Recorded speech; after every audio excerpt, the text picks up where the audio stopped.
when we have systems that have high levels of redundancy, at least from a force perspective, and perhaps even high levels of redundancy from a kinematic perspective,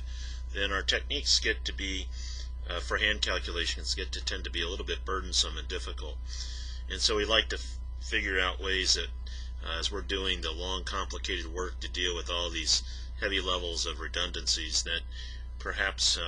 we find out whether or not our work is correct and save ourselves some time in the sense of not having to repeat them. Or when you do computer models, how do you have a guess that is a structured kind of guess that's more than just your years of experience, but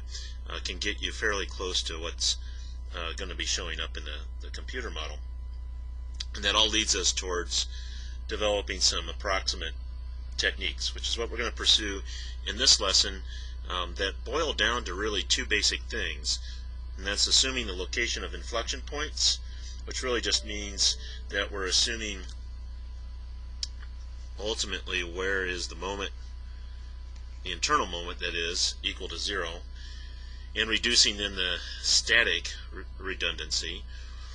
and then or in frames where we have columns, then making assumptions about what happens to the columns and the distribution of certainly the lateral loads and potentially also the lateral effects caused by the gravity loads. In other words, trying to make some sort of assumption about what's happening